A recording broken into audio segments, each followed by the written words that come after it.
This is a new chapter, that is name of the chapter is differential equations.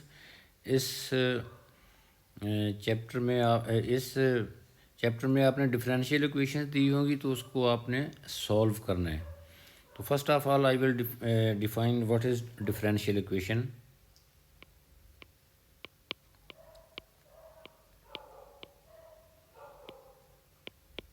Differential equation क्या होती है?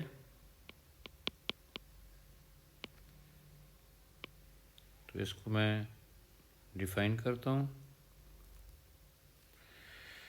Any equation involving a differential is called differential equation. Any equation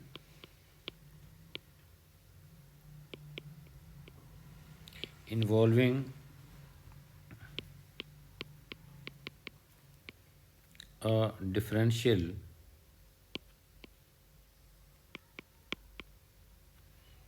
is called a differential equation.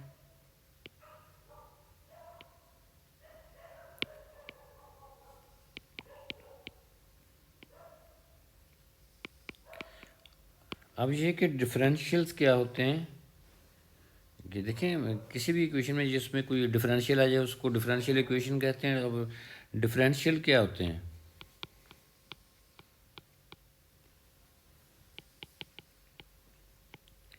ये देखें, ये आपने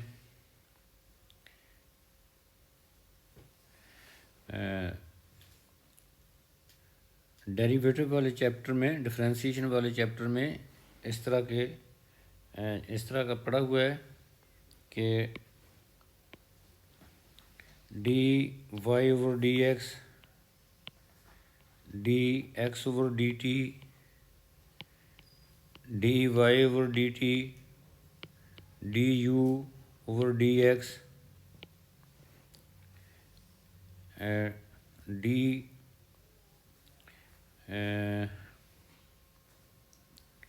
कोई और भी ले सकते हैं, d u over d t भी ले सकते हैं, एक्सेट्रा. ये all these are called differentials. किसी भी इक्वेशन में जब ये डिफरेंशियल आ जाएँ तो उस इक्वेशन को हम डिफरेंशियल इक्वेशन कहते हैं. तो यहाँ पे आप देख रहे हैं कि ये फर्स्ट डिफरेंशियल में y और x, ऊपर y है और डिनोमिनेटर में x है, तो x y और x जो हैं वेरिएबल इन्वॉल्व हो रहे हैं. आगे d x over d t है तो यहाँ पे x और t वेरिएबल हैं. D Y over d t है, यहाँ पे y और t वेरिएबल हैं. डी यू और डी एक्स है, यहाँ पे u और x वेरिएबल हैं. तो ये डिफरेंशियल्स होते हैं. सॉल्विंग डिफरेंशियल इक्वेशन मीन, उसका क्या मतलब होता है? Solving differential equation, solving differential equation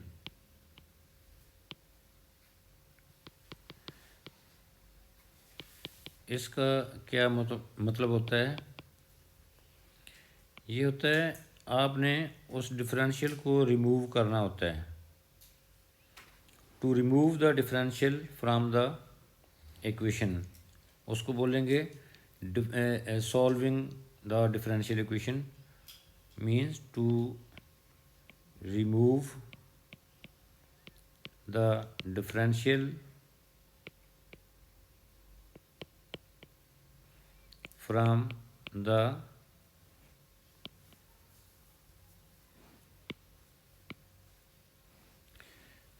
the differential equation.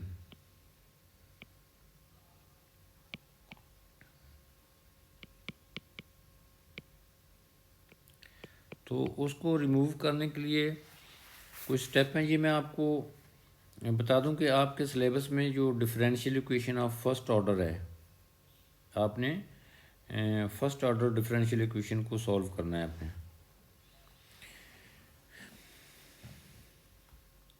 First order differential equation होगी फर्स्ट ऑर्डर डिफरेंशियल इक्वेशन. इसका क्या मतलब है?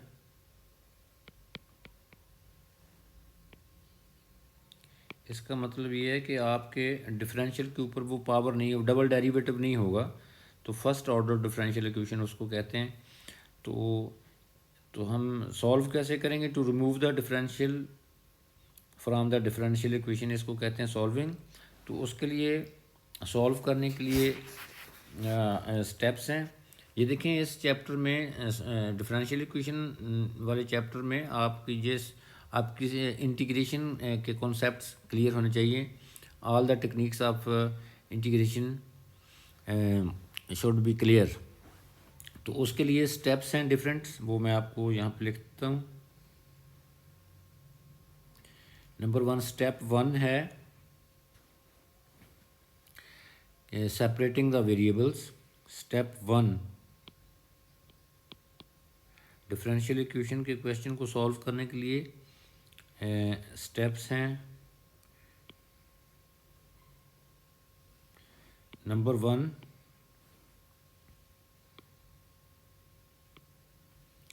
Separating the variables. आपके क्वेश्चन में वेरिएबल क्लियर होंगे।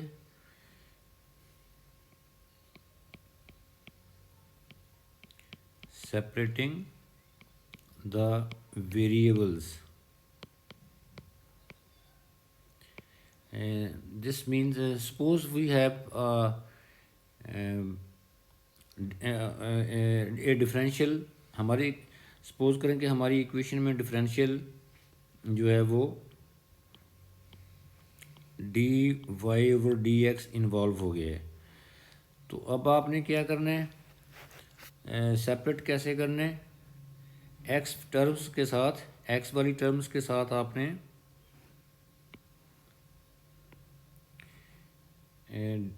डी एक्स को अटैच करना है।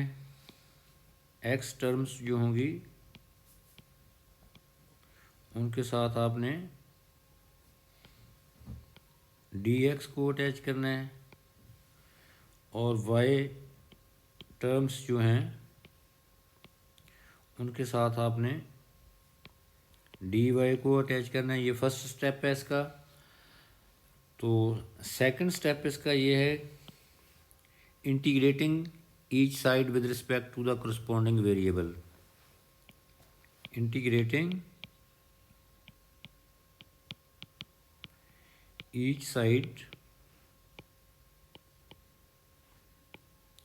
with respect to the corresponding variable।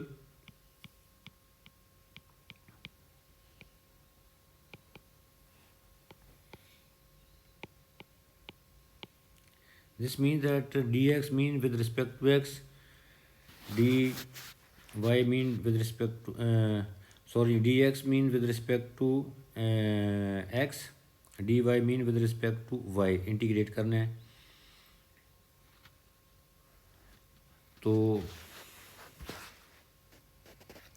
ये देखिए, मैं थोड़ा सा ये भी आपको क्लियर कर दूं कि फॉर एग्ज़ाम्पल कि हमारे पास D Y over D X differential है। तो ये दो वेरिएबल्स आ रहे हैं, एक्स और वाई। इस क्वेश्चन में दो वेरिएबल आ रहे हैं, एक्स और वाई। ये जो एक्स डिनोमिनेटर में वेरिएबल होता है वो इंडिपेंडेंट वेरिएबल होता है। इंडिपेंडेंट वेरिएबल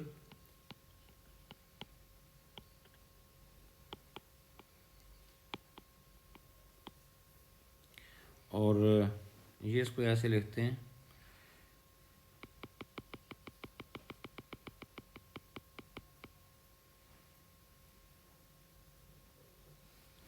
एक्स जो होगा वो इंडिपेंडेंट वेरिएबल होगा,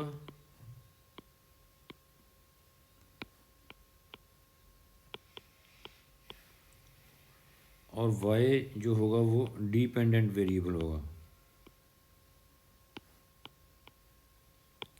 ये मैंने आपको इसलिए बताया कि normally we will take independent variable on right side. तो वहाँ इस क्वेश्चन में कांस्टेंट ऑफ इंटीग्रेशन होगा, जो आप पढ़ा है इंटीग्रेशन, इनडेफिनेट इंटीग्रेशन में कांस्टेंट ऑफ इंटीग्रेशन होता है जिसको हम सी से रिप्रेजेंट करते हैं। तो ये कांस्टेंट ऑफ इंटीग्रेशन जो होगा ये इंडिपेंडेंट वेरिएबल साइड पे होगा। ये कांस्टेंट ऑफ इंटीग्रेशन जो होगा ये इंडिपेंडेंट वेरिएबल की साइड पे होगा। टू वर्ड्स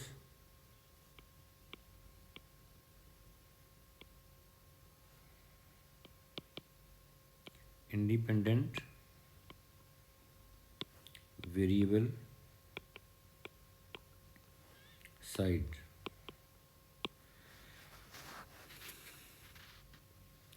तो इस सी की value next second third step है इसका कि इंटीग्रेशन के बाद ये जो सी है इसकी हमने वैल्यू फाइंड करनी होती है। To find the value of constant of integration using initial conditions. Find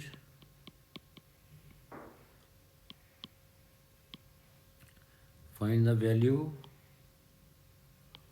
of constant of integration. ये जो सी है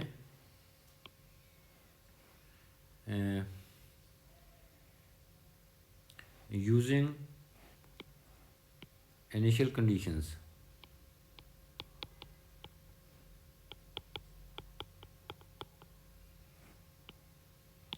तो इनिशियल कंडीशंस क्या होती हैं? तो वो क्वेश्चन की स्टेटमेंट में लिखा होता है इनिशियल कंडीशंस कि x is equal to 0, y is equal to information about the variables. जो भी आपके डिफरेंशियल में वो वेरिएबल उसके मतलब इंफॉर्मेशन दी होती है तो उसको इनिशियल कंडीशन कहते हैं। There are 3 basic steps to solve the differential equation. इसके लिए मैं आपको 2 एग्जांपल्स देता हूँ। इसके लिए आप डिफरेंशियल इक्वेशन एक क्वेश्चन देखें। क्वेश्चन में लिखा हुआ है गिवन कंडीशंस पहले हैं। Given that y is equal to 1 when x is equal to 0 solve the differential equation dy over dx y cube plus 1 over y square.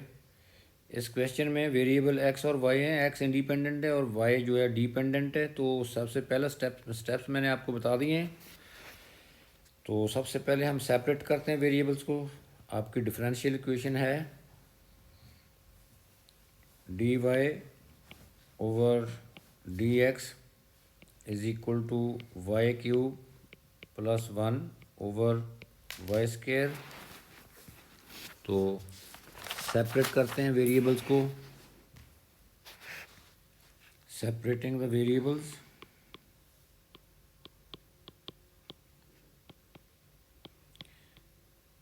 इसका मतलब है कि आपने x वाली टर्म्स के साथ dx को अटैच करना है और y वाली टर्म्स के साथ dy को अटैच करना है। ये देखें on the right hand side पूरे का पूरा फ्रैक्शन जो y टर्म्स में है तो हम इसको लेफ़्ट पे ले आते हैं तो ये रेसिप्रोकल हो जाएगा। वाई स्क्वायर ये बन जाएगा वाई स्क्वायर ओवर वाई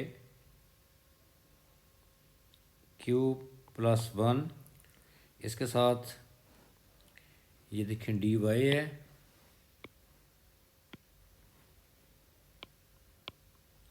और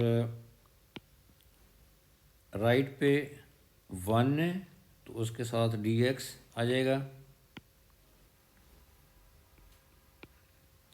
ये पहला स्टेप था। तो ये देखें लेफ़्ट पे y वाली टर्म्स के साथ dy है और राइट पे x वाली टर्म ही नहीं थी तो वहाँ 1 था तो उसके साथ हमने dx को अटैच कर दिया है। अब दूसरा स्टेप ये है कि हमने इन दोनों तरफ इंटीग्रेट करना है।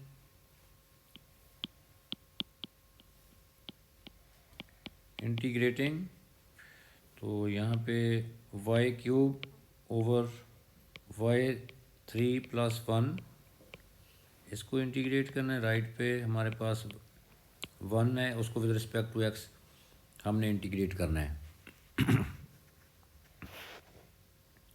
अब ये देखें लेफ़्ट पे जो है वो ये एक फार्मूला लग जाता है, यहाँ पे वो फ्रैक्शन वाला डिनोमिनेटर में फंक्शन हो और न्यूमिनेटर में उसका डेरिवेटिव हो, तो वहाँ पे वो लॉग वाला रूल यूज़ होता है। ये मैं फार्मूला यहाँ पे लिख देता हूँ कि ये फार्मूला यूज़ होगा।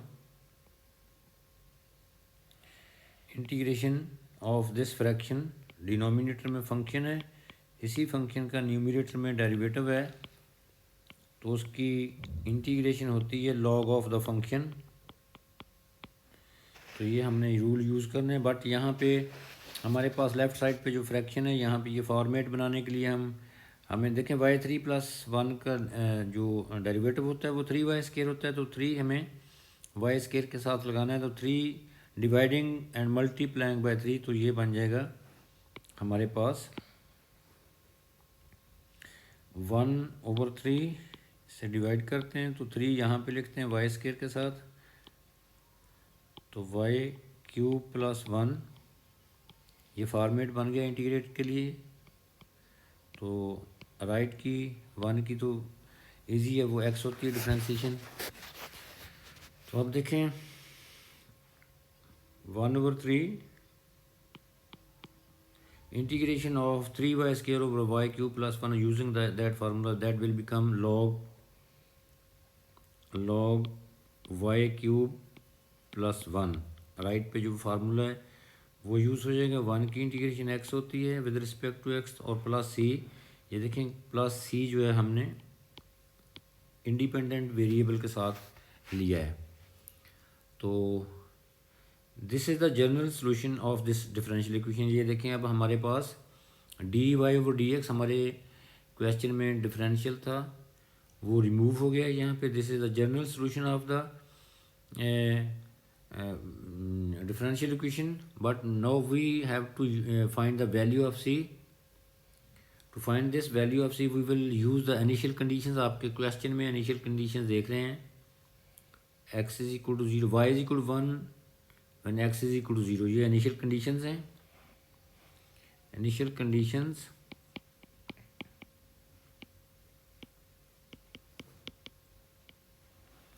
वो आप देख रहे हैं क्वेश्चन स्टेटमेंट में, y is equal to 1 है, x is equal to 0 है, y is equal to 1 x is equal to 0 है। तो ये वैल्यूज़ हम दोनों यूज़ करके c फाइंड करेंगे। तो दिस बिकम्स 1/3 log y³ 1³ 1 होता है, 1 + 1 2 log 2 x 0 है, तो 0 + c, तो so we will get the value of c is 1/3 log 2। ये हमारे पास c की वैल्यू आई है। तो अब हम ये c की वैल्यू ऊपर पुट कर देंगे यहाँ पे।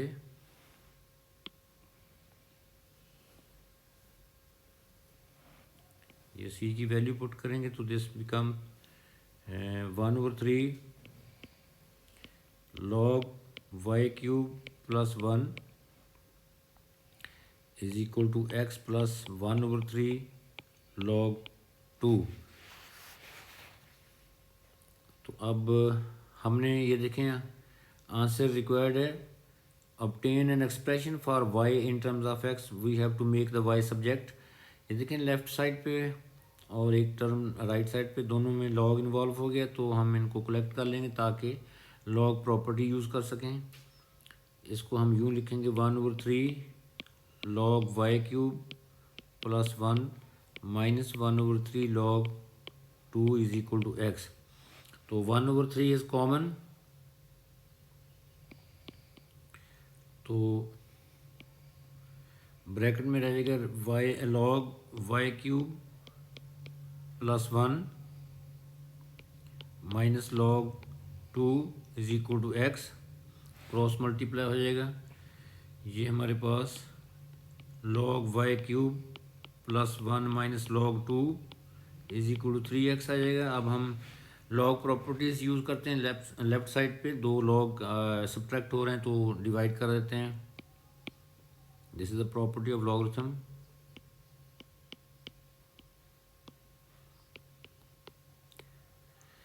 तो अब हम एंटी लॉग प्रोसेस यूज़ करेंगे। टेकिंग एंटी लॉग,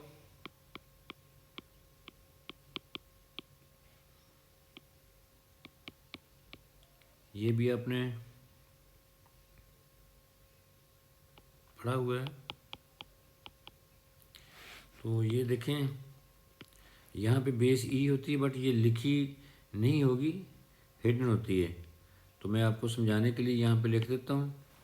तो this becomes e power 3x is equal to y3 plus 1/2। ये देखें लॉग रिमूव हो गया। This process is called anti log process. तो यहाँ से हम y को सब्जेक्ट बना लेंगे, क्रॉस मल्टीप्लाई से y³ प्लस 1 आ जाएगा आपके पास 2 इंटू ई की पावर 3x। तो y³ हमारे पास आ जाएगा 2 ई की पावर 3x माइनस 1। तो taking cube root each side we will get y is equal to 2 e power 3x minus 1 whole rest for 1/3। ये क्यूब रूट आ गया है इसका। तो ये क्वेश्चन हमारा सॉल्व हो गया है।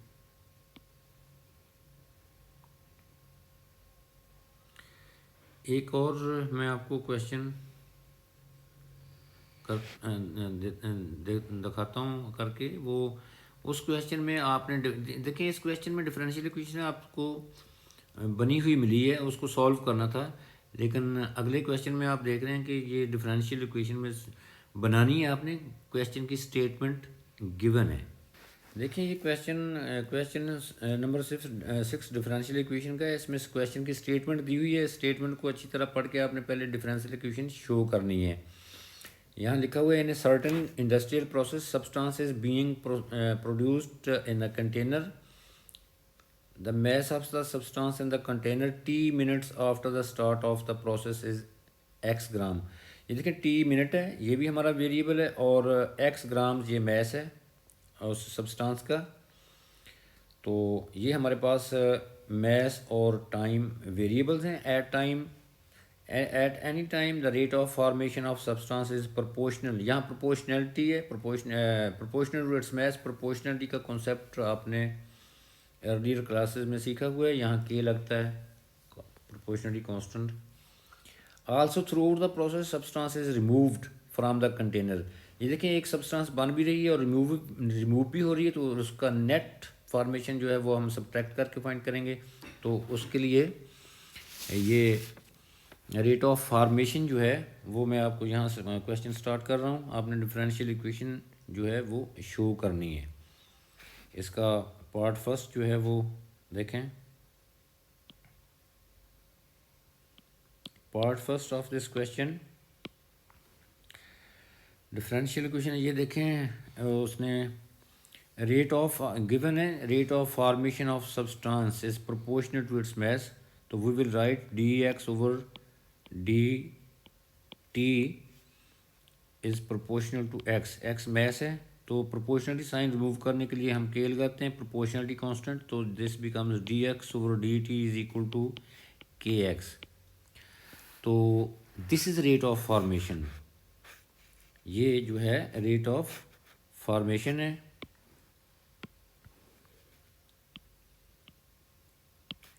Rate of formation of the substance.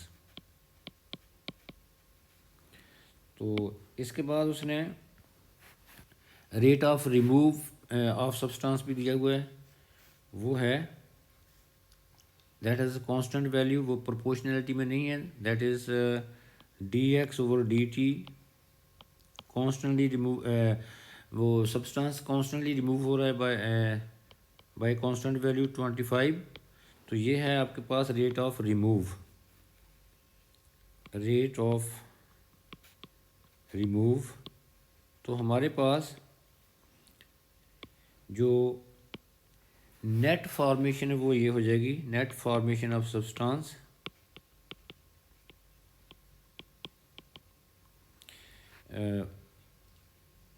Rate of formation minus rate of remove.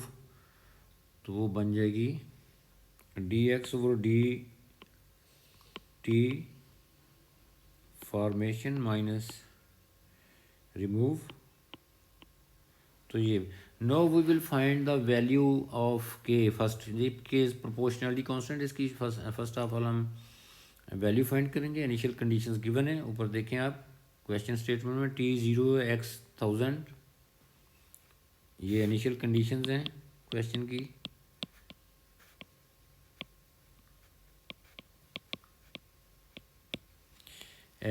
t is equal to 0, this means that time अभी स्टार्ट नहीं हुआ, तो x हमारे पास 1000 है. dx ओवर dt जो है दैट इज़ 75. इन वैल्यूज़ को हमने यूज़ करके k फाइंड करना है, तो सो dx ओवर dt 75 है, ऊपर डिफरेंशियल इक्वेशन में पुट करेंगे. 75 is equal to k into x is 1000 minus 25, यहाँ से k की वैल्यू फाइंड हो जाएगी. 1000 k is equal to 100 and k is equal to 100 over 1000, that is 0.1. k की वैल्यू हमारे पास 0.1 आती है. अब हम डिफरेंशियल इक्वेशन में पुट करते हैं, वो बन जाएगी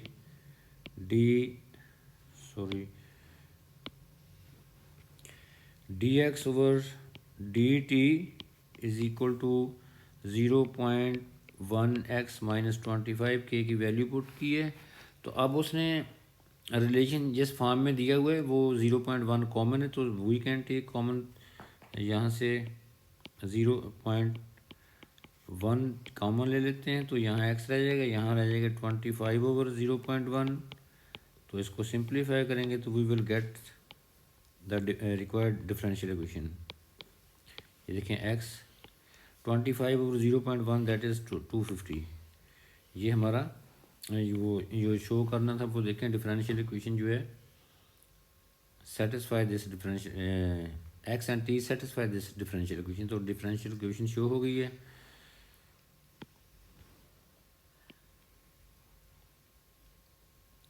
ये फर्स्ट पार्ट हमारा क्वेश्चन का हो गया. तो सेकंड पार्ट जो है इस क्वेश्चन का वो है, देखिए ऊपर लिखा हुआ है solve the differential equation. This means we have to remove the differential from the equation. Differential equation को कैसे आपने सॉल्व करना है वो मैंने उस स्टेप्स में लिखा हुआ है. First we will separate the variables. तो डिफरेंशियल इक्वेशन हमारे पास है dx over dt 0.1 into x minus 250. हम देखें लेफ़्ट पे dx सेपरेट करेंगे वेरिएबल्स को. dx के नीचे हम राइट पे जो फैक्टर है x माइनस 250 वो डिनोमिनेटर में आ जाएगा. राइट पे हमारे पास 0.1 रह जाएगा, क्रॉस मल्टीप्लाई होकर ये dt इधर आ जाएगा.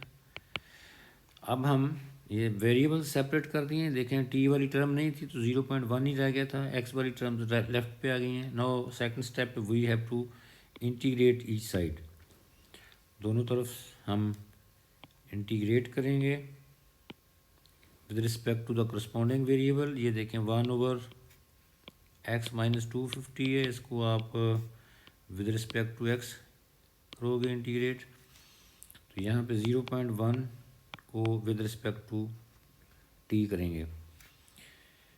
तो ये देखें लेफ़्ट पे क्योंकि डिनोमिनेटर में फंक्शन लीनियर है तो यहाँ पे लॉग हो जाएगी इसका लॉग x माइनस 250. राइट पे 0.1 को हम बाहर लेते हैं तो यहाँ 1 रह जाएगा. 1 की integration with respect to t वो t होती है, तो सो 0.1 t आ जाएगा plus c constant of integration. देखें इंडिपेंडेंट वेरिएबल जो डिनोमिनेटर में होता है dx और dt जो है वो इंडिपेंडेंट है, उसके साथ c आएगा. तो लेफ़्ट पे वही x माइनस 250. तो अब हम c की वैल्यू फाइंड करेंगे. इनिशियल कंडीशंस अप्लाई करते हैं. इनिशियल कंडीशंस हैं x इज इक्वल टू 1000 है और t is equal to 0. Time और मैस गिवन है, तो ये बन जाएगा log 1000 minus 250 t 0, this become 0 plus c, so we get the value of c is log 750। तो this is the value of C. अब हम उस ऊपर डिफरेंशियल इक्वेशन में पुट करेंगे। यहाँ पे ये देखें, यहाँ पे हम सी की वैल्यू पुट करेंगे। तो ये आ जाएगा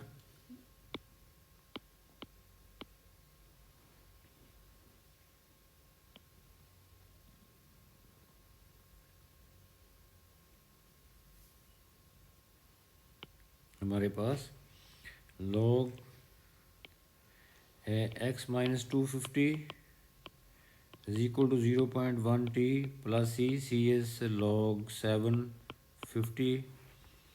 तो इसको सिंप्लीफाई कर लेते हैं। ये देखें, इसमें log वाली टर्म्स लेफ़्ट पे भी है, राइट पे भी है, हम उनको कंबाइन कर लेते हैं ताकि log प्रॉपर्टी यूज़ कर सकें। We can write it as log x minus 250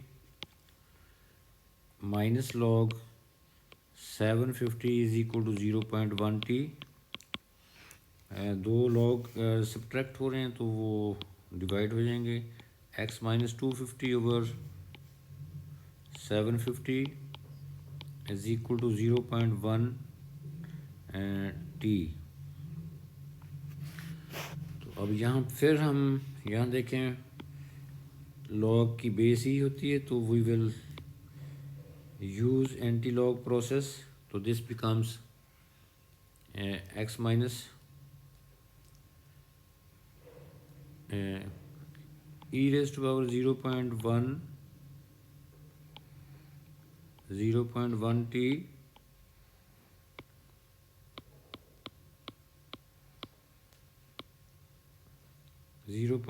t is equal to x minus 250 over 750। Cross multiply कर देंगे। x minus 250 is equal to 750 e power 0.1 t। तो यहाँ से x को सब्जेक्ट बनाना है। देखते it is the requirement of the question. obtaining expression for x in terms of t, हमने x को सब्जेक्ट बनाना है, तो यहाँ से x सब्जेक्ट बन जाएगा 250 plus 750 e raised to power 0.1 t। We can take common 250 1 plus 3 e raised to power 0.1 t। This is the answer.